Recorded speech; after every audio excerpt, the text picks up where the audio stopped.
Randy, we've got a problem. What? They go. Reality's here. He's trying to crash the party. Reality? Who let him in? You're sad that people are mean? Well, I'm sorry. The world isn't one big liberal arts college campus. I don't have an agenda. Like, I want people to do something. I need them to do something. I want them to avoid irrationality. I guess what interests me is just like what interests everybody else. It's just sort of what feels real. That was totally wicked!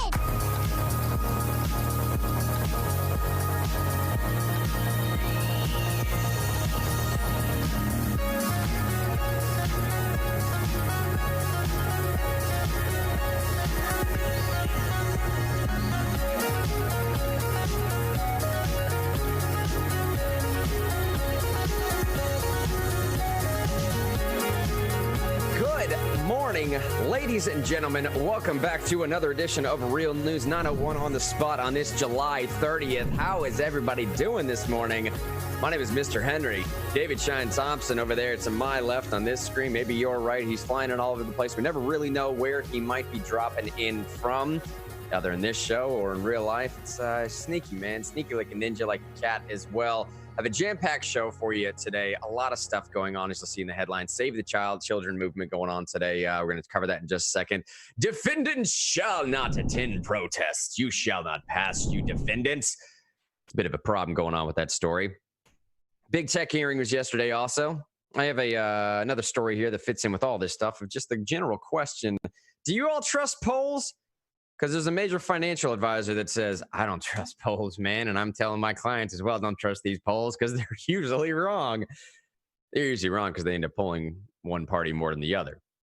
Hey, but let's introduce the show here. My name is Mr. Henry. This program you've stumbled upon right now is entitled Real News. What we do here with this program, starting from way back in the days, we try and create a space whereby we can have open communication, calm, cordial dialogue, discourse, exchange, debate with someone that you don't see eye to eye with. A couple years fast forward, my buddy Shine over here to my left, your right possibly, he added on to the back of that. So we do this for the chance that when we do have disagreements, we want to make sure that those disagreements are amongst friends, not enemies. Vitally important during a time like this. Speaking of friends and neighbors and not enemies. Hey, Shine, buddy. How you doing this morning, man? How's East Tennessee way treating you? It's good, man. I forgot to turn off my air conditioner, so you probably hear that real loud thing in the background. But I'm doing great this morning. I feel great. A lot of good stories today to talk about. I'm excited about those. And just want to tell the Real News family they're awesome. You guys do a great job, and wouldn't be any reason for us to be doing this every morning if y'all weren't here. So thank y'all so much for being here. And Mr. Henry, you do such a great job. I wanted to say that too. Oh, thanks, buddy. Hey, let's dive right into this greatest audience in the nation appreciation segment while I'm trying to share some stuff as well. I got the unified shotgun, so if you're watching on Twitch or YouTube or Facebook or whatever video platforms you may be watching on, I'll be able to see your comment over here. Eric says, good morning from Nashville. Eric, by the way, buddy, check the bottom of the show notes today. You'll see something that looks very familiar. The very last thing under the Evergreen section, former KGB agent. My buddy Eric turned me onto this last night. Former KGB agent making sort of a prediction in 1984 about what may or may not be to come. And I'm telling you right now, this is why in the greatest audience in the nation appreciation segment, I'm appreciative so much of the community that we're building, Hal, the opportunity we get to have to grow and exchange with each other. But what are y'all appreciative of? What are you going for right now? What are you worried about? What do you need prayer concerns for? All that kind of stuff. What books are you reading? What's on your mind? What articles are you reading? What do you think the next step in some of this stuff is? Let me throw one prayer request out there for myself. My father-in-law is actually currently under surgery, not major surgery, nothing like that. Don't get me wrong, but surgery, especially when you're a little bit older. So just if you're listening to this right now and you believe in the power of prayer, I appreciate the powers of prayer. There, his name is Leave. I appreciate the powers of prayer for my father-in-law there. Hey, first story you'll see in the show notes section here: Save the Children. Sean, if you can open that up. Save the Children. And this is going to be a very, very strange way to intro this.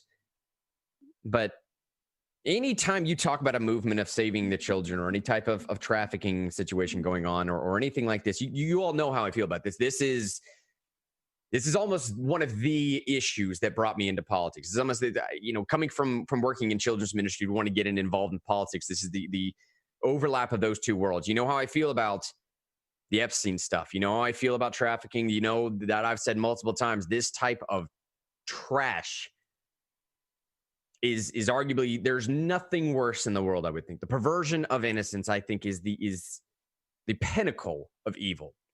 And I say that, man, because I feel like certain entities feed on that type of evil. It's neither here nor there. Anyways, it's a weird way to introduce this. But anytime you get involved in movements like this, there's always a chance for some nefarious play in the background. So everyone just keep your mind, keep your wits about you. If there's anything like this going on, keep me aware is all I'm saying. Okay. I saw this come up today. I saw this movement come up today. July 30th to Save the Children Day. There's a lot of great organizations involved. I just want to make sure I say from the very forefront, man, just keep your wits about you. Anyways, if you didn't know, that Evernote, that Instagram link that you may be looking at right now, Save the Children. It's July 30th is the day. Hashtag Save the Children. Talk about tangible ways you can combat child trafficking right now. There's a bunch of documentaries they list you can watch, a bunch of podcasts they list you can listen to, a bunch of different organizations, a couple of which has actually been on Real News before. A21, Child Rescue Coalition. I think we've actually done something, or Project Rescue, one of these other people. But I know A21, we had those folks in there a couple times. Yep. Great folks. Right? Doing Great God's folks work out there. Absolutely. Those are the folks that reintroduce people back into real life when they've spent their whole life as a slave of the worst kind. You know what I mean? And it's God's work right there. Trying to make people into regular human beings the way they were meant to be. Yes. As opposed to the twisted, gnarled grossness that they were forced to be formed into, you know? Absolutely, man. Exodus Cry, Deliver Fund, Rights for Girls, Polaris Project, Saving Innocence, End It Movement, Thorn. There's countless organizations. There's stat sources that they list in here right now. There are ways to take action, speak up, get loud, use your voice, get trained on certain things. They're talking about start a conversation, take the lead amongst your friends, get involved. Some of the stuff like we're doing right now, just sort of awkwardly bringing it up on a podcast like this morning, of those that my wife actually brought this to my attention this morning. I have to be fully vulnerable admitting that. I didn't even know that this was going on this morning until she made me aware. Hey, by the way, just keep in mind, she said, Save the Children thing is a thing this morning. It's an issue that's very important to you. You may want to say something about it. Talking about sort of biblical ways of extending grace. And then here's some fast facts for people that are just now sort of understanding what this movement even is. Saying assessing the full scope. That's the last slide on this little thing you're looking at. Assessing the full scope of human trafficking is difficult because so many cases often go undetected, and that is the absolute truth. The numbers that we have reported on these things, those are grotesque, heinous. There is no word. There is no word to describe the numbers that we have reported, but there are numbers to indicate the numbers we have reported are nowhere near accurate either, which just makes those numbers even worse. Estimates suggest that internationally, only about 0.04% of survivors of human trafficking cases are identified. Only about 0.04% of survivors of human trafficking cases are even identified. In 2018, over half, that's 51.6%, over half of the criminal human trafficking cases active in the U.S. were trafficking cases involving children. Only children. The average a teen enters the trade, and I'm trying to jump words here, y'all. I don't know what's going to ban me and what's not going to ban me. This is a very important issue to talk about, but that's why I'm being awkward about these words. Sorry.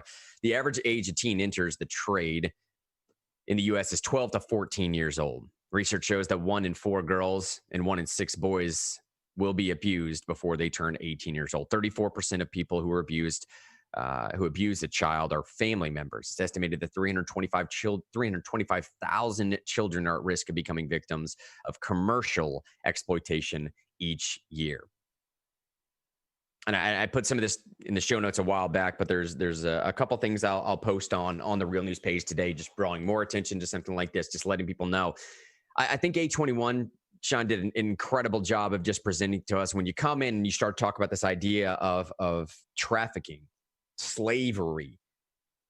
I think people think in 2020, it's not just an antiquated term they believe, it's an antiquated everything. It's a practice that doesn't happen anymore. This is what people are thinking in their mind. That's what I was thinking before I spoke to some of these A21 people. And I can't tell you, they're saying now, as far as aggregate numbers in all across the board, they're saying more people are trafficked in slavery now than have ever been in human history. It's a little bit dire way to start the show, but I just want to say, and let that sink in.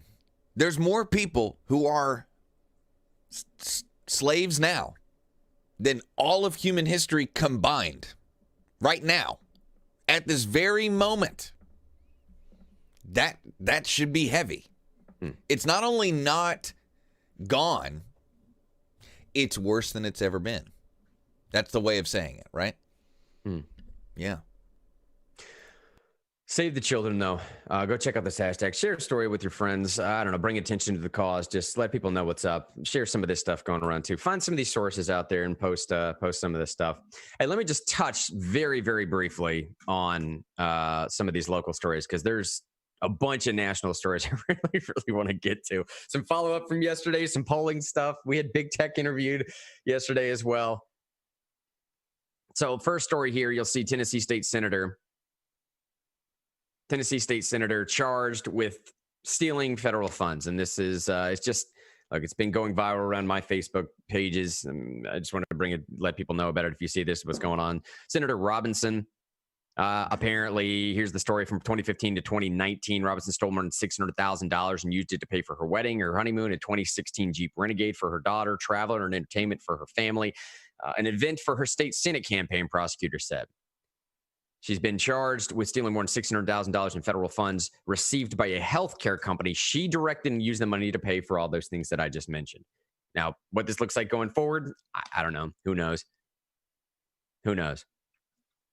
But again, you're going to see it jumping around. Just wanted to bring it to your attention. It's linked in the show notes if you guys want to follow forward going more. Another slightly strange story as well. I've just seen a bunch of people being pushing this around. It's a WVLT article indicating that about 30% of the COVID-19 cases are misdiagnosed, or rather false positives. But if they don't, it's two paragraphs. I'll read it. Quote, during a Wednesday press conference, Dr. Martha Buchanan with the Knox County Health Department addressed the public's concerns regarding false positive COVID-19 test results. Buchanan said false positive test results are counted as positive because there's no way to determine if the test was correct. This means that if a person takes two tests and one is negative and one is positive, the department counts as positive. Now, epidemiologists this is individuals, and Dr. Ghosh said that these COVID-19 tests are not perfect, so false positive tests will occur. This is his quote. The PCR test has a 30% false negative rate. So you might test negative. You may not really know that you're negative. He basically said that for every 100 people who've tested positive, every 100 people that get tested for the virus, usually about 30 of those will be misdiagnosed. About 30% of those may be false positives, false negatives. Grant, I'm so confused. Am I supposed to be scared or not? I know, man. And that's I'm confused. Right? I know. That's what's so frustrating about all this is just I don't know. I just need to know if I'm supposed to be scared or not, Grant. That's all I need to know. If you can tell me whether or not I'm supposed to be wringing my hands like a towel right now. I thought there was a bunch of people who tested positive. So you're saying like a third of them probably weren't in Knox County? They just closed the bars again. This is going to be a very strange way to transition to the national stories, but I'm not exactly sure what I'm supposed to feel about much of anything right now. Sean and I were just talking off air about this second story down, follow-up from yesterday in the national story section. By the way, if we're talking about the sections that we're talking about on the Evernote links, in the description section of Facebook, YouTube, wherever you are, you'll find a little Evernote link. If you click on it, it goes directly to the show notes that we're pulling from every single day for these shows. So you can literally follow along. Most of the time, you can see what I'm reading verbatim. I even type out some of my terrible little rants ahead of time. We were talking just off the show a second ago, or just off air, of I don't really understand how things that were one day commonplace or once commonplace now all of a sudden are being described as something entirely different. And we played this video yesterday of unmarked police officers. They were just plain clothed police officers. I mean, literally just wearing similar stuff to we're wearing now. Gray shirts, shorts, whatever. They certainly were not in any type of officer's uniform. In New York City, these were NYPD officers in New York City, grabbed the girl. She had, vandalized a bunch of police cameras or cars. I don't know, man. It didn't matter. Anyways, they arrested her, these unmarked individuals, and put her in an unmarked van. It was just a gray, nondescript minivan. And people lost their mind. And I brought that up yesterday because it fell in line very well with Attorney General Barr giving his testimony, and a bunch of Democrats are trying to paint this idea that federal troops, these jackboot troops they were calling them, were being moved into Oregon so Trump could somehow leverage that as a way to win the election. Dun, dun, dun. That was the pitch yesterday by Democrats. And I found myself getting into a very strange logical conundrum as a libertarian as well, because I wanted to go the Senator Rand Paul route of saying it's a problem when federal troops do it because the policing power is left to the state. So what do we do then when the state police power do the same thing? And what do Democrats do, especially with that narrative, when Democrat-controlled areas are doing the exact same thing, if not worse? Yesterday I said, federal troops are moving in with fatigues. You can clearly see somebody is there enforcing some aspect of a law. With these NYPD officers, they looked just like me, maybe a little bit better shape, but they look just like me. There was nothing indicating any sense of anything like this, aside from the fact that they every did now have and then you sidearms. see them. That's what I'm saying. Yeah. Every now and then you could see them reach for a sidearm, and then you realize, okay, something's going here. But the point I'm making is de Blasio is controlling the NYPD. In the traditional sense of the word. De Blasio could say something about this. He could do something different. He could shut the practice down entirely. He doesn't. John, if you could pull up that first video clip, by the way. De Blasio came out and gave a response yesterday, didn't he? He came out and gave a response yesterday. And I said yesterday, Democrats, you're going to have a problem. Libertarians, you're going to have a problem. Rand Paul, you're going to have a problem. I have a major problem.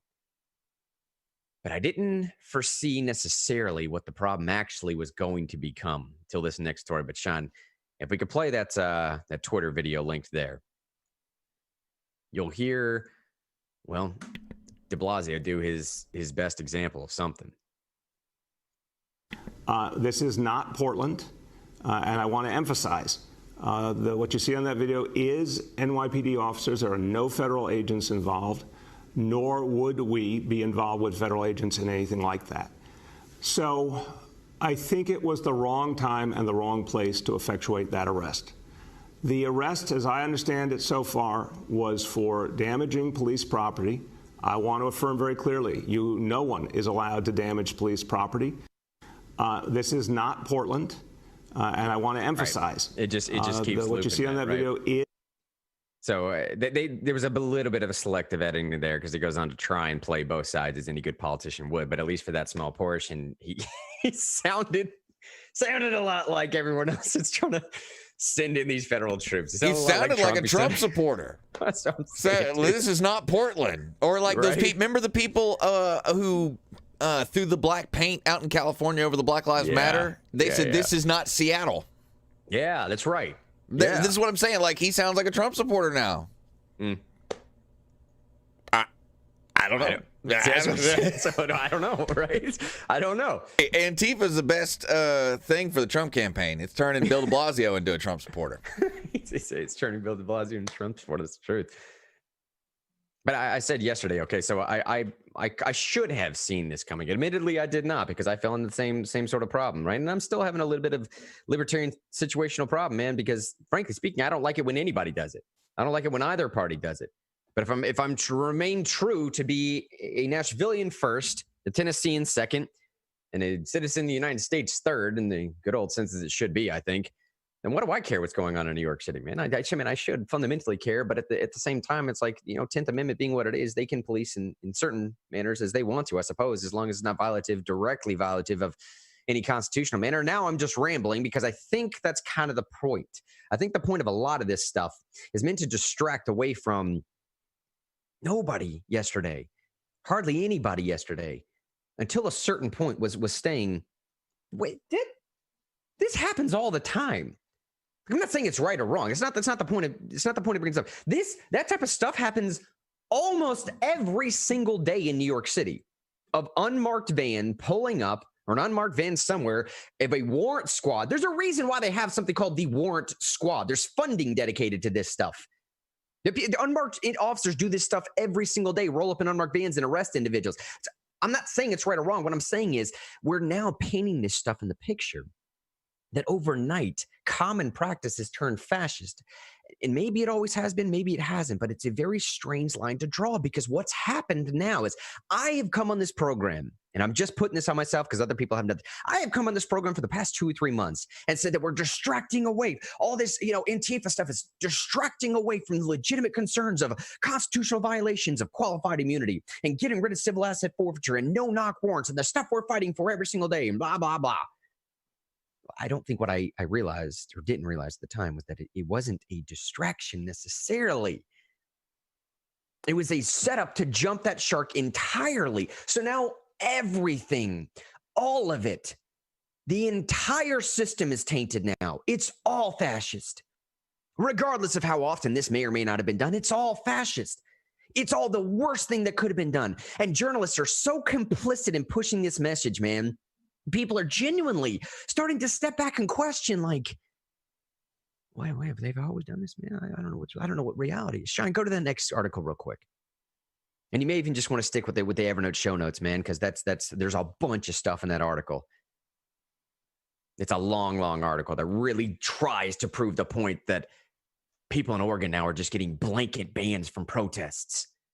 This is the next phase. This is the next phase that I'm talking about, of what's been going on. And going back to the story before, even the local stories that we just covered this morning of, I just don't know, not what reality is anymore, but I used to be able to pride myself, Shine, and everyone else listening on sort of that predictive political punditry. Like, I can see the next paradigm step coming. I know where that Overton shift is, right? Like, I got my pulse. But I can't predict some of this stuff coming. Here's the story. ProPublica. Federal authorities are using a new tactic in their battle against protesters in Portland. Already we have a bit of a problem because they're saying they're using the tactic against protesters. I digress because I'm giving my bias already. Let's just read it. They're using a new tactic in their battle against protesters in Portland, Oregon. Arrest them on offenses as minor as failing to obey an order to get off a sidewalk on federal property, and then tell them they can't protest anymore as a condition for release from jail. I'll read that one more time. There's a new tactic going on in Oregon. Apparently, police are arresting people for minor offenses like failing to obey to get off a sidewalk, and then telling them that they can't protest anymore at all as a condition from their release from jail. Now, legal experts, rightfully so, if this were to be happening, legal experts describe the move as a blatant violation of the constitutional right to free assembly. At least 12 protesters arrested in recent weeks have been specifically barred from attending protests or demonstrations as they await trials on federal misdemeanor charges. Quote, this is apparently one of the quotes that they pulled from one of these arrangements, these orders, these whatever you want to call them. These conditions of release. Probation quote, agreements is probably what they are. Yeah. Defendant, quote, defendant may not attend any other protest rallies, assemblies, or public gatherings in the state of Oregon, states one. Order setting conditions of release for an accused protester alongside or other conditions such as appearing for court dates. The orders are signed by a federal magistrate judge. Now, again, they have a bit of a problem here also because this article can't quite figure out who's to blame.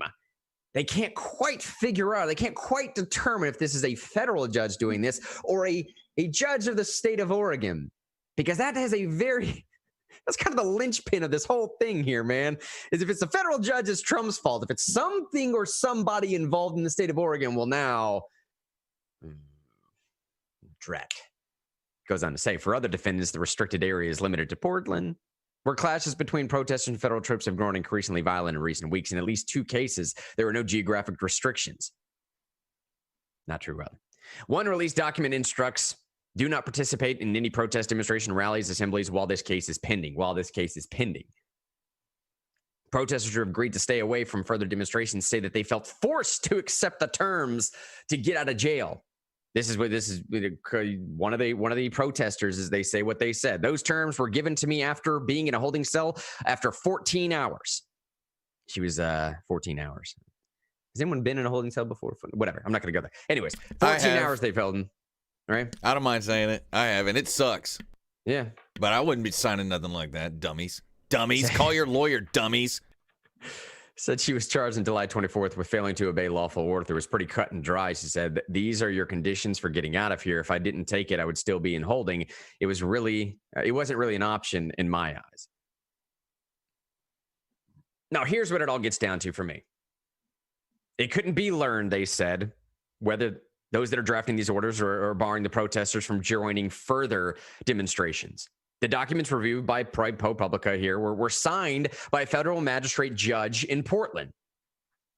And after determining and looking over a number of different documents, they're essentially trying to paint this idea that it's a blanket ban on all protests, which would in itself be so hysterically unconstitutional that nobody in their right mind would ever try that.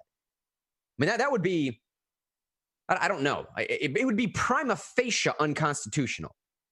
Just a blanket ban, a blanket across the board, no time, place, manner restriction ban on protests in general. That would be prima facie on its face, meaning unconstitutional, that no judge would ever get behind this idea.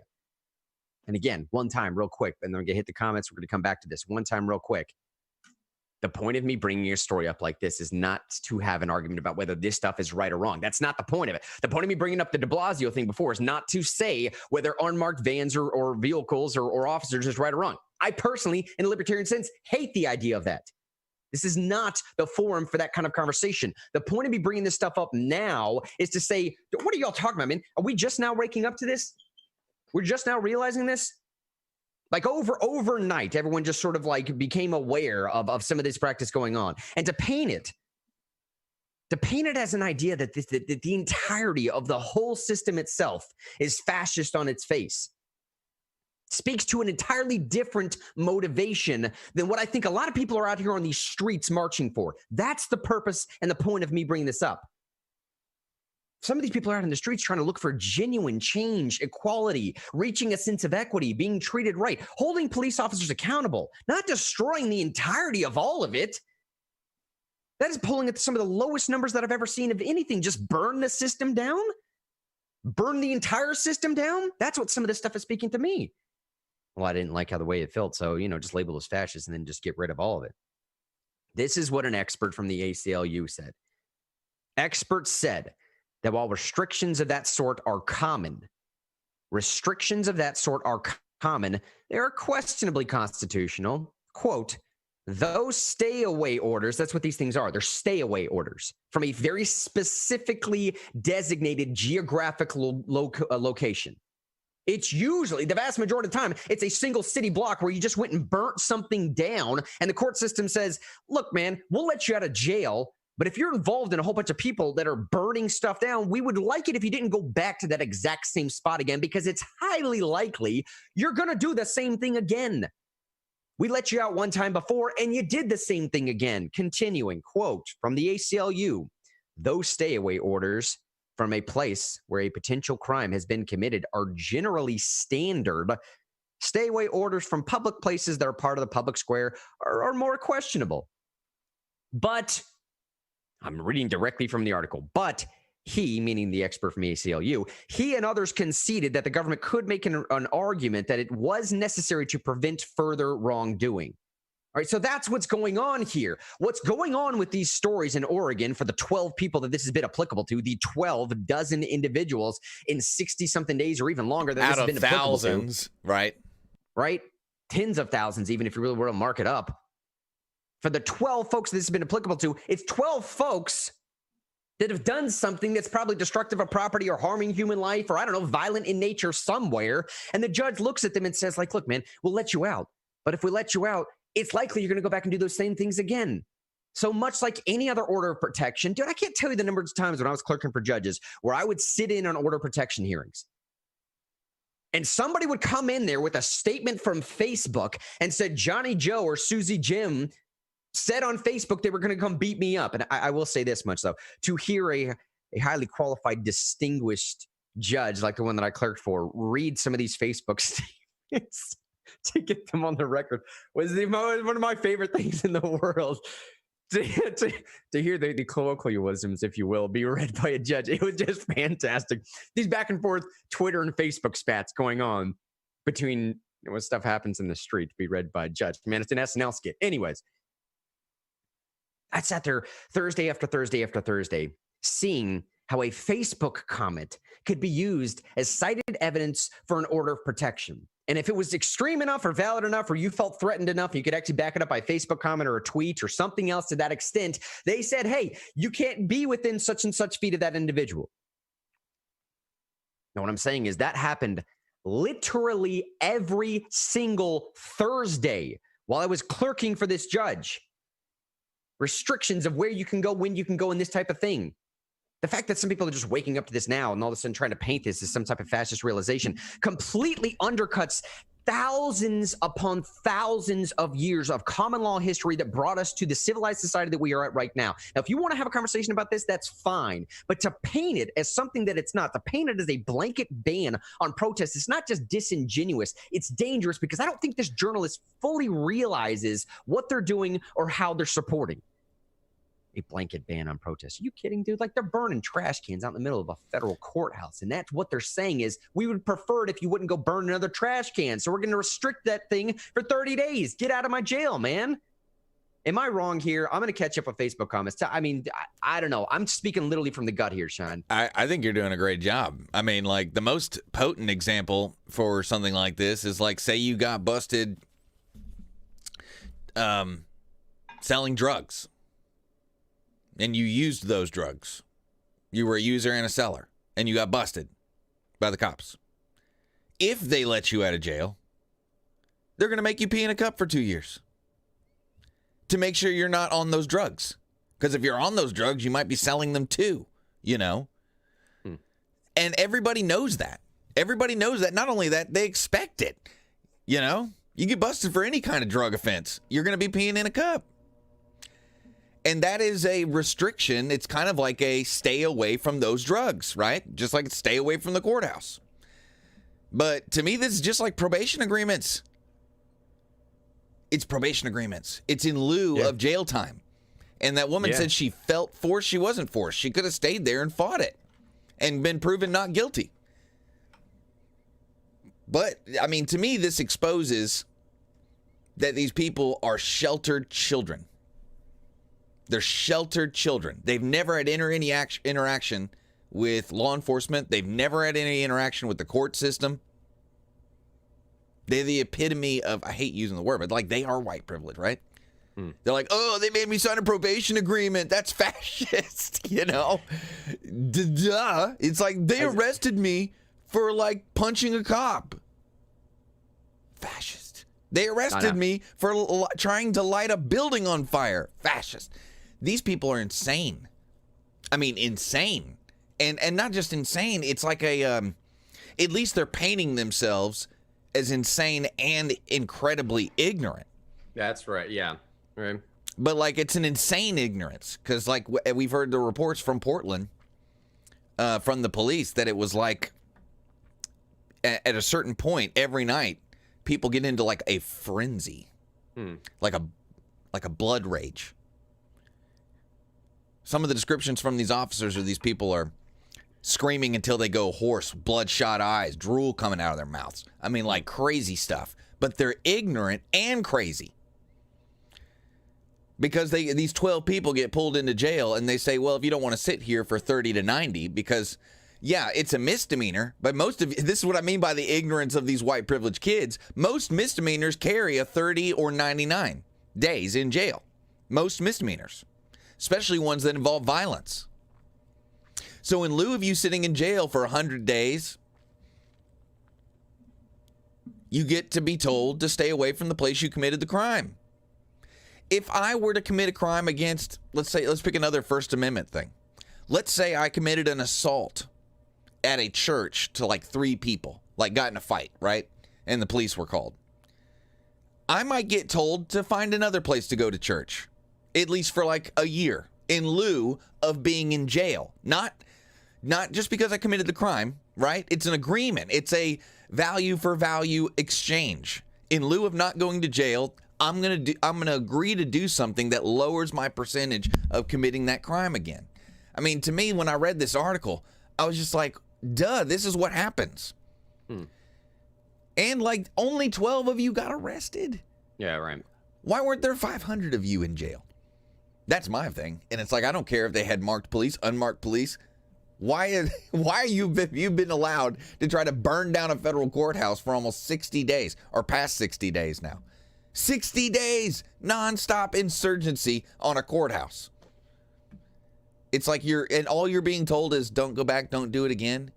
In another country, you've got your face smashed in. In another country, you would have gotten your legs broken. You are so lucky to be an American. All you got told is, please don't do it again, and you don't have to sit in jail anymore. And it was probably a jail that wasn't a dirt floor with a hole for you to use the bathroom. It was probably like an American jail.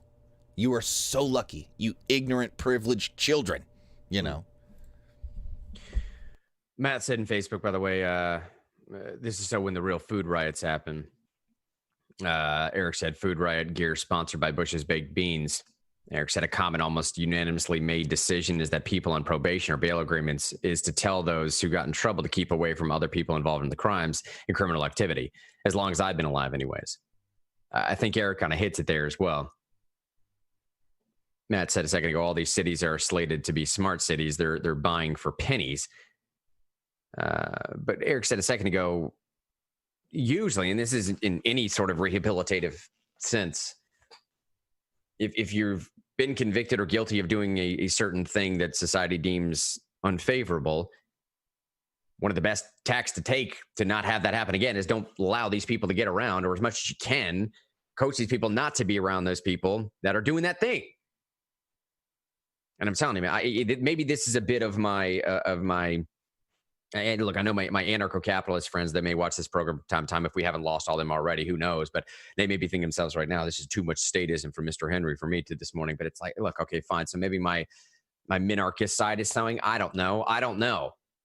But all I can say right now is if the entirety of the system we have right now is deemed as fascist, then it's like, okay, dude. So what's the alternative then that's being pitched by these people on the street to replace it with more power, more government, more overarching authority? I mean, there's memes that are going around on libertarian Facebook pages right now, none of which I would support. Not that I don't support the libertarian Facebook pages. What I'm saying is these particular memes are saying, hey, when you get federal jackboot troops in the streets, it's exactly what they asked for, meaning that Antifa is out there pushing Marxist philosophy, and inherent in the idea of Marxist philosophy is the proletariat fighting against the elites or whatever, and they take over through more government overreach and more government power. Put the centralized power control in the hands of the government itself, and therefore if the people control everything through this representative form, I don't know, man. I don't know how they pitch it. The utopia seems to work on paper, but it never does when you get to the end result of communism. What these memes are saying is these kids are out here pushing communism and then surprised when they get the response from an authoritative state. This is what you're at. This is what you're pitching. This is what your philosophy would eventually end up in, is what they're saying. Now, that's sort of the juxtaposition between when you get fascism, when you push communism type thing. And I'm just sitting back here saying, like, I thought it was a distraction from dealing with legitimate issues of change. It's not. I believe it's part of the tactic to label all of it as unnecessary, all of it as dispensable. We can get rid and should get rid of all of it. And I'm telling y'all right now, and Sean, unless you want to say something, I saw you moving in. This next story, though, coming from Forbes, says, do you trust polls? Look, I don't know what I trust anymore. I know I don't trust what I see in journalists. I know I barely trust sometimes what I see even from firsthand accounts now, because this guy, you got to figure out which firsthand account you're getting. It's very strange. This next thing here, though, says, do you trust polls? And I would think if I would ask this audience right now, overwhelming majority of people would say, no, I don't trust polls. What are you talking about? Of course I don't trust polls. I was a lot younger the last time polls were right. That's why I don't trust them. Yeah. It's almost been so long now, I can't remember. it has been since Mitt Romney went up against Barack Obama. That was the last time polls were right. Yeah. I was married to my first wife back then. That's how long ago it was. I was working at the good radio station job. I was still working at WNOX back then. It's been so long since polls were right. So long. Even leading up to the last 2-year election, all the polls were wrong. I mean, like, the result was the same, but their actual analysis about every race was way off. Right. So anyway. Right, but it's It's a problem with the polls, but it's also a much larger problem with just the presentation of information and how easily it is to manipulate. I mean, we did that show on Monday or Tuesday. We were talking about the George Carlin video. People just threw this idea out there that all of a sudden George Carlin would have been, a Democrat supporting Trump hater. He probably would have been a Trump hater, but he also would have been a Biden hater. He hated the entirety of the whole system, man. He would have just said, you're being controlled by this entire system. That was George Carlin. Imagine what he would have said about Bernie Sanders not getting a fair shake for 2 elections in a row. Imagine what he would have said about that, along with pooping on Trump all the time. He would have been pooping on the Democratic Party. That would have been his whole shtick for the past 4 years. And then if they did it again, it would have been a masterful thing. I wish we still had George Carlin. He just had a way of telling it, Here's what this article says, by the way. Forbes headline: caution, bump ahead. Here comes the truth about the latest presidential election polls. Now, this guy's a financial advisor. He basically says that this election has the potential to roil markets.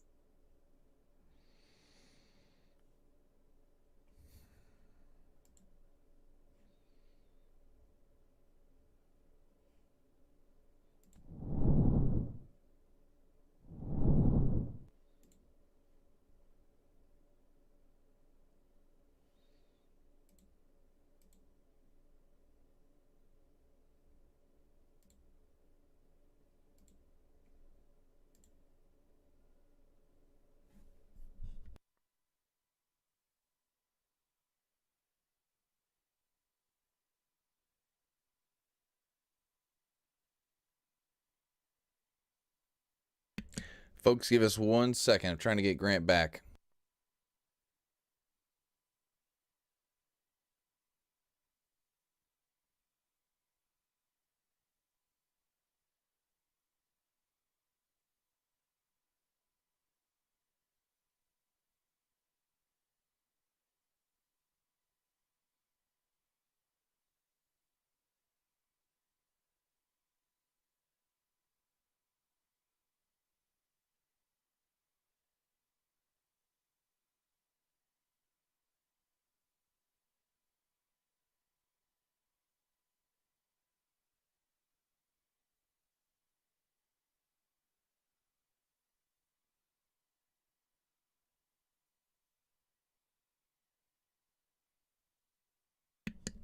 So sorry, folks. Looks like we've lost Grant, but that's okay. I'll try to at least pick up on this story that he was working on right here. Caution, bump ahead. Here comes the truth about the latest presidential election. If the election is important to you, your investment outlook, ignore the polls, he says. If the election is important to your investment outlook, ignore the polls. They are not accurate, according to this author here at Forbes. Some people will hastily conclude that by questioning these polls, I must be for Donald Trump. The truth is, as an investor and steward of my client's assets, I want to be accurate. Does that make sense? He's not saying the polls are fake because he's Make America Great Again. He's saying that I have a job to do, and who is president will change how I do my job, and it'll change the situation for my clients. So I need to make sure that I have the right information. I wrote this according to the author, not me, but a year ago I wrote an article explaining why polls failed to predict the latest presidential election. There's a pretty good chance they fail again. As they have in modern memory, virtually all polls survey more Democrats than Republicans. Adjusting for this, and including the margin of error, the election is a dead heat. Here are a few recent examples of polls that led to dramatic headlines but appear to be skewed. On June 24th, the New York Times released a poll that not only had Biden ahead by 14%, but explained what issues were a defining factor. Hey, Grant, I was just going over this Forbes story for everybody. And you're still muted, by the way.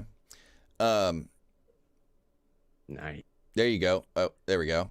But yeah, we were just going over this story, and I was telling everybody, this guy doesn't say that he doesn't like the polls because he's Make America Great Again. It's because he's got a job to do.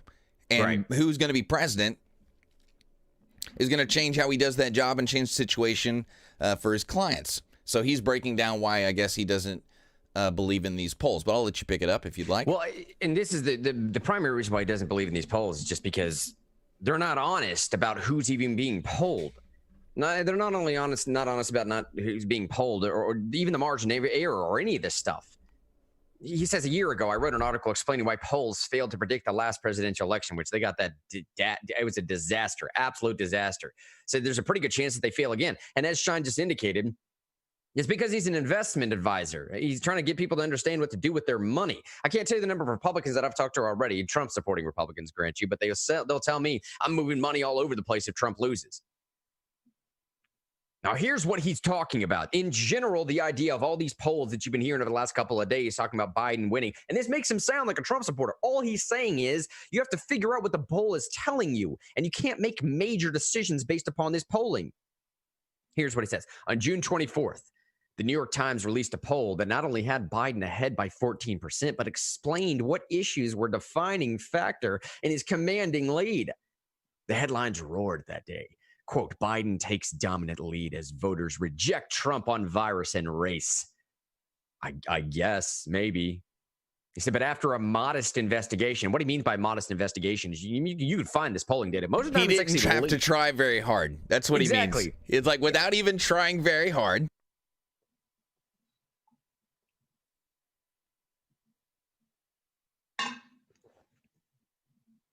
Hello? You're still here, Grant. Oh, sorry, buddy. Sorry, I thought you lost again. Anyways, yeah, he says without even trying very hard. You can click on these polls and the links. He says with a modest investigation, we found that the poll was comprised of 9% more than Democrats. 9% more Democrats than Republicans, 35% Democrats and 26% Republicans, 26% independents, and 13% in unnamed category. There's also a margin of error of 13%. In other words, if you're talking about a 14% lead by Joe Biden, one could reasonably assume that all 9% of those professed Democrats were going to side with Joe Biden in this poll. And then if you take the 3% margin of error in there, well, now you have your 14%, don't you? He goes on to say that the next day, a CNBC headline roared, Wall Street executives brace for a potential Biden win as Trump fades in the polls. I don't even know what Wall Street, what does that mean they're bracing? Anyways, whatever. He goes on to say that CNBC was citing a real clear advantage. Usually it's a pretty decent poll. It's an aggregate. A real clear advantage polls by Real Clear Politics. It showed the Biden lead extended to an average of 10 points. Well, this guy dug into all the polls listed in Real Clear results. On average, between 5 and 10% more Democrats were polled in just about every single one of the polls. A margin of error was also 2.8%. There you have, again, the makeup of the 10% to 12 to 15% increase. On July 18th, ABC headline announced pandemic surge damages Trump, boosting Biden's White House bid. Citing an ABC Washington Post poll that had Biden up by 10%. Turns out 6% more Democrats were polled in that one. On July 23rd, Washington Post cited the same poll with the headlines, Republican feuding this week represents broader reckoning over party's future as Trump sinks in the polls. Fox News even cited a poll. July 15th, saying Trump is down 15 points to Biden in the latest national poll. Now, what they failed to mention in that article, however, is that poll they're talking about again, also pulled 10% more Democrats than Republicans with a margin error of 2.8%. The whole point that this guy is making here in particular is basically going down to the idea of, well, if you just take these things at their face value, the polls would indicate that Biden is running away with this thing, that Trump is going to lose in a landslide, 10, 15, 20% sometimes that he's losing by. And frankly speaking, this is not meant to be a pro-Trump rant. What this is meant to be is tying into the rest of the stories that we just left from of you have to get into the deeper details to make sense of anything right now because it's all so late. It's saturated. Everything, life in general is just saturated with distraction and disinformation, misinformation.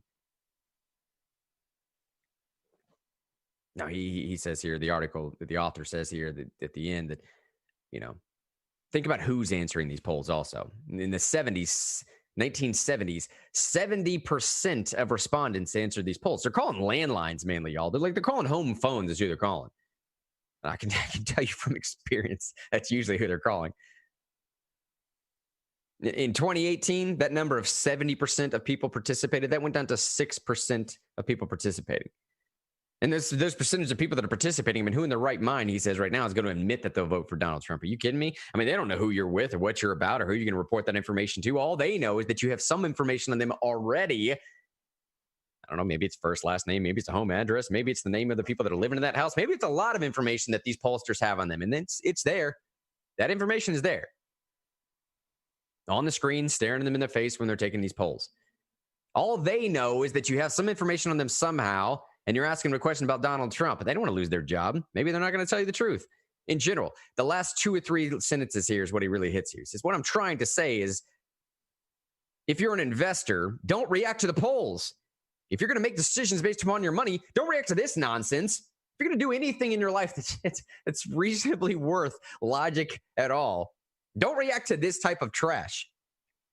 He says, if you live in Portland, Seattle, and New York, get out if you haven't already. so 2 lessons here. He wants Absolutely. To get out, man. I mean, for not just because of the riots or violence, it's like it's going to be a bad place to do business. Right. I mean, New York is, the Big Apple is going to be rotten here in about a year or so. No one's paying commercial rent. A lot of people are just moving out. People who make like over $100,000 a year are moving out. Ugh, run. Run. You're going to be broke. You can hear my dog scratching the carpet in the background. I think she's doing it because I'm getting so excited. It's how she releases her anxiety. Good job, Ceci. Good job, Ceci. And this whole thing kind of turns into this big tech hearing that happened yesterday. And this was just, the AG Barr hearing was one thing, but this big tech hearing was something entirely different. It's a little bit difficult. I'm trying to say this without being too disparaging, but it's a little bit difficult to listen to a room full of arguably much, much older women and gentlemen that don't exactly have a firm grasp on what some of this technology is doing. And I'm not pretending like I do either. Don't get me wrong, okay? But to hear some of the questions that are asked about, Mark Zuckerberg, why didn't you do something with Twitter? Or the overlap is it's humorous from time to time. And what this really got down to, if you didn't watch it yesterday, I'll bring you up here. All you really need to know is that the Republicans focused on censorship and the Democrats focused on antitrust. Either way, for different reasons from one another, both Democrats and Republicans have some type of bipartisan support about doing something about these texters. And it was also just the irony of having 4, 5, 6. I mean, there was like 15 people on the Zoom call. It was a panel full of committee members interviewing, getting testimony from a big old screen of a bunch of different CEO and executives that were on Zoom calls. I mean, you had Google there, Amazon, Facebook, one or two that I may be forgetting. Apple, Cook was there from Apple. Notably absent, I suppose, was Dorsey from Twitter. Whatever, that's neither here nor there. What it ultimately boiled down to, there's Democrats wanting to worry about antitrust, Republicans were wanting to worry about censorship. And the irony comes in when you have a Zoom panel full of 4 or 5 guys that have the net worth together of something to the extent of $4, $5, $6 trillion, trying to make the argument that they don't actually have the power that these people think that they have. It was a little bit too much to handle yesterday, so I kind of tuned in and out as we were going along. Nevertheless, man, free market being what it is, we allowed these guys to become what they are. Okay, we have self-responsibility has to take over a little bit here. Now, I'll say all this before I'm going to play just a clip or two on the way out. You can see them all linked to the show notes if you want to. I just didn't have time to get to them today. There's some other stuff we wanted to cover. Maybe we'll cover it tomorrow. I will say this right now, that regardless of the fact of how Republicans feel, regardless of the fact of what Democrats feel, and there were some good points brought up yesterday. There were some great points brought up about what Amazon is doing. Amazon in particular, they were killing Bezos. They were just giving it to Bezos. Just how they're exploiting the industry, how they basically hold these sellers hostage. I mean, it was gang mafia tactics they were describing yesterday. In an antitrust sense, it was worth listening to some of this stuff. You know, the Republicans had a lot of stuff to claim yesterday too about censorship. I mean, Jim Jordan pulled, site after site after site of the things that Google and Facebook and Twitter and all these other folks have openly admitted to doing. I mean, just to give you a quick sense of this here, Sean, if you can go see that big tech hearing section in the show notes, just Yes, to give I you a do. quick sense while I'm finishing out some of this stuff. In particular, the one, so jumped out about halfway in between there. See where it says the chart shows the visibility of Breitbart links on Google? So it's right after Representative Nadler and some of the stuff. It's about literally halfway between those notes. The chart shows the visibility of Breitbart links on Google. Show that one, and then the next one, and the next one, and the next one. So some of these, or it may just be in the thread when you pull it up. Some of these stats that you're looking at right now indicate since 2011, if you open that up to a full screen, you can see this guy who charts them all out. A Breitbart in particular, but also every other major conservative source. This is what Jim Jordan was focusing on yesterday, is this type of data. I mean, you can see this clearly charted out. I mean, it's graph after graph after graph, chart after chart after chart that indicates, hey, since 2011, visibility on Google, as far as it pertains to Breitbart alone, Breitbart being what it is, you use another example, it's the same thing. Visibility in Google has dropped by 99%. Jim Jordan was making the argument that Google, Alphabet is the parent company. Alphabet, you control essentially 97% of internet searches through YouTube and Google. And out of those 97% of searches, you do this very strange thing called walling, gardening off, putting parameters that will force people into your Google-controlled sites because you can get more ad revenue that way. That's the reasoning behind why Google does what they do. They specifically, or that's they're claiming anyways, they specifically direct you to sites that they can have operational control over so they can continue to charge ad revenue that ultimately goes right back to them. And when some website gets out of line, they don't play ball or they get more traffic than they need to, there's multiple accounts that you can find of Google on the record essentially saying, we got to do something about that. We got to stop that. We need to get them off the Google servers. Every single time you Google something, we want to make sure that you're not seeing fill in the blank. Now, people speculated for a while, what if you take that, which may or may not, let's go on the may not side, have reasons to be done when it comes to ad revenue. When you take that power and shift it to, what if you put a little bit of political bias in there as well? Now you start getting some of this stuff. You see that one there linked, Sean, in the show notes, if you can see there, it says a comparison of Google traffic to conservative sites versus left.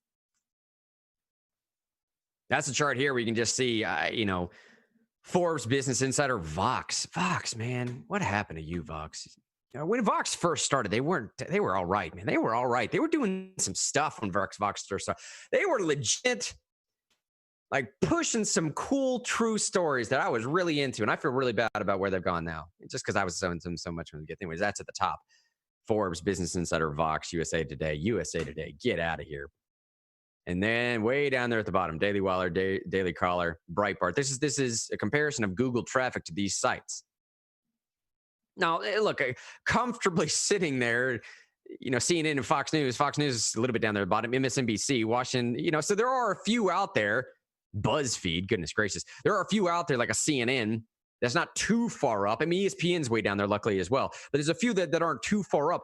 But you can see the general trend is that liberal sites are at the top and conservative sites are at the bottom. This is just a couple of things that Jim Jordan, this rant that he went on yesterday, that we just don't have time to play the entirety of it, he was citing. And my purpose of this whole rant of what the Republicans were citing and what the Democrats are citing, they were both correct. Both of these parties yesterday were correct. And it didn't even matter. It's not going to matter because they're not going to do anything about it. Mark my words right now. Yesterday was just a beautiful little grandstand because a lot of people are running for re-election and they need to garner some funds. They need cool little sign bites. They want to get their face on Fox News again. They got a fundraising meeting or a dinner or some swanky party coming up here. Probably what's going to happen is they're going to leave that hearing and go immediately pound calls. I swear, I promise you that's what happens. I promise you that's what happens. They do this thing here. They get the sound bites. They do the CNN or MSNBC or Fox News interview or whatever the interview might be. They do it. They pop off the wall. And then I'm not joking. They go to these other little buildings where they have a bunch of interns around there and people that are hired staff and whatever else. And there's 20 or 30 of them on a phone. And they're sitting there personally on the phones asking for funds. That's what let me down so much about this yesterday, because Democrats had something to say about antitrust, especially when it comes to Amazon, just saturating the market. Just Amazon, like they do stuff to where they will come in and undercut the entire market. Mom and pop shop, it doesn't matter what you're selling. They will undercut the entire market with prices. I mean, prices so low that nobody else could get away with it. Nobody else could survive. For years, they would do this. And then way after the fact, they'll cite Amazon's taking a loss too. Just so y'all realize, Amazon is also taking a loss on all those prices. When they first started out, Amazon was taking a major loss, just as the mom and pop shops were, but they were big enough to eat those losses. And then later on, they would cite those losses back off on tax revenue basis. They would cite those losses back off. So when you talk about Amazon didn't have to pay taxes, some of the stuff that they're citing off is previous losses.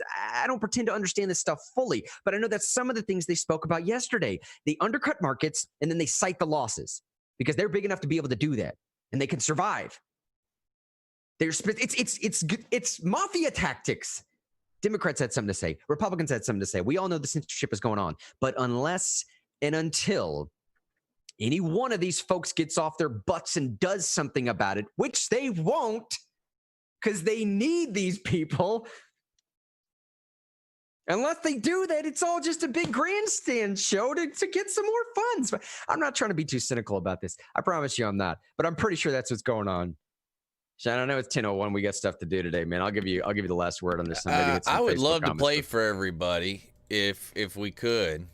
Tucker Carlson grilling Jim Jordan, who took campaign donations, just like you said, getting on the phone asking for donations from Google, and grilling him. And this is from last night's show, grilling him about they had an opportunity and they wasted it. Can you mind if we play that real quick? Dude, yeah, definitely. I haven't even heard this yet. Yeah, dude. Here, I'm going to put it full screen, and hopefully we won't get cut off. But Congressman Jim Jordan is a conservative. He was there today. He's the highest-ranking Republican on the committee. He joins us tonight. Congressman, thanks so much for coming on. Bad, Tucker. So you tweeted today a tweet that was heartening, I think, to a lot of people. You said, big tech's out to get conservatives, clearly true. It's time they face the consequences. Right. So to the many frustrated viewers out there who don't think Republicans have forced them to face any consequences for the past 4 years, tell us specifically, if you would, what those consequences are going to be. Well, you got to change. You got to work on Section 230. We're looking at that right now. You may have to. The Justice Department is looking at current antitrust law to go after these companies right now. And frankly, we may have to change the law. And we also have to continue to do what you've been doing. And thank you for doing that. Calling them out every time we see the bias, every time we see them become the facilitators of the mob to cancel people. We have to continue to call them out. Remember, Tucker, Twitter went after me 2 years ago. I've been talking about this for a couple years. They shadow banned 4 members of Congress, 435 in the House, 100 in the Senate. Only 4. Gates, Meadows, Nunes, Jordan get shadow banned by Twitter. And of course, They just told us it was just a glitch. Are you? I said, well, what'd you put in the algorithm? The names Gates, Meadows, Nunes, Jordan. I think I said that on your show. So no, you did, and of course we agreed. But I'm a talk show host, and we've got 4 million viewers or whatever. But my job is to talk. Lawmakers are tasked with running the country and passing our laws, by definition. Right. Boom. And these companies operate with a special carve-out provided them by Congress, and Congress has never done anything to rein them in. And so we've got, 96 days till the election. Are there going to be any consequences until then? Well, no, you just mentioned the most important thing. In 96 days, 97 days, whatever that number is, it's important we reelect Donald Trump and take back the House. Because do you think Joe Biden, Kamala Harris, and Jerry Nadler are going to fix this? Do you think they're actually going to stop big tech from attacking conservatives and censoring conservatives? No, they're not. I don't think so. So that's why the most important, Republicans aren't in control. We're working on the Senate, working with the Senate on this 230 issue. We're looking at every remedy we can because there has to be a remedy for what they're doing to conservatives. But the most important thing is to take back the House and make sure Donald Trump is reelected. Donald Trump's in the right position. It seems very difficult for any candidate or party to win anything if all the information about the race is controlled by people who are working for the other side, which is where we are now. So without whining about why nothing has been done so far, let me ask you. Jim Sensenbrenner's taken money from Google. Google is your second biggest campaign contributor in the last cycle. Why do you think they would give you money? And why would you take it? If they want to exercise their First Amendment liberties and give me money, I raised $3 million last quarter. If Google gives me a few $1,000 check, God bless them. That doesn't change who I am. You saw that today in the committee. I went after him for the very issue you just raised, Tucker. In 2016, Google tried to tailor their features to help Clinton in key states. That's directly from the email, the head of their multicultural marketing section. Oh, I get it. I mean, I'm a talk show host. We talk about this stuff all the time, but where's the part where we say we're yanking your liability exemption, the one that we don't have at Fox News, but they somehow have, where they can't be sued for garbage on their site? And so, where's the effort to do that? I'm frustrated. I think a lot of our viewers are frustrated. I'd just like to know, when's that going to happen? We're working on it right now with folks in the Senate. Josh Hawley is working on that. Our staff is working with Senate staff on that issue. What's the best way to structure that language? We're looking at that. We're also what the Justice Department is doing. Bill Barr is looking at this issue as well. So that's the rim. Now, we may have to write some other law. There are 3 possible remedies here. All I know is there is a big problem, and there has to be a remedy. We're looking at which is the best course of action to take. But none of it happens, Tucker. None of it happens if Jerry Nadler is still in charge of the Judiciary Committee and Joe Biden and Kamala Harris get elected as president and vice president. I'm certainly not advocating for Jerry Nadler having more power than he does, obviously. He's appalling. I think most people watching feel justified frustration that here we are right at the edge of the election, and it's going to be pretty hard to win anything if these people continue to interfere in our democracy. And I'm sure you share that. No, I do. You know, the good news is... Yeah, I don't even want to hear Jim Jordan anymore. But I just had to play that for you because, that's the reaction that most Americans should be having towards their Republican representatives. Yeah. They had a tech hearing when they were in the majority, and they had the Senate and Trump, and they did the same thing, lip service. Yeah. Y'all need to stop. You're banning conservatives, and it's not nice. You need to be nice. You need to be nicer. And I'm going to tell my constituents that I yelled at you. I'm going to tell Tucker Carlson I yelled at you, and that did something. No, it didn't. It didn't do anything. As your chart showed, the reach of people who tell stories from a certain point of view, the conservative point of view, or even the pro-Trump point of view, or actually, let's be real, anything that is not the woke left, right? Because moderates, anti-war leftists, all kinds of people have been banned. I mean, something that is not commonly talked about enough is anti-war leftists have been banned from Facebook by the tens of thousands. Yeah. As far as their groups and pages and things like that, and even individuals. If you're anti-war, if you're conservative, if you're pro-Trump, if you're just a moderate, you could be a moderate leftist and get banned from Facebook or YouTube or Google. And the fact that these people haven't done anything about it when it's been going on for 6 years, lip service isn't going to do it. No, Jim Jordan saying he yelled at everybody is not making me feel better. I mean, I went on the Real News show when we still had it. It was kind of facetious. It was kind of sarcastic. But I said, I guess I'm socialist because I would rather the federal government nationalize these companies than to have this continue. Because at the very least, then I could sue.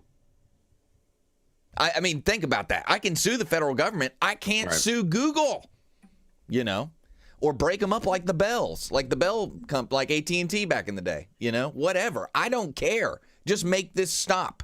That's how mad about it I am. I'm willing to say, screw my principles. Just make it stop.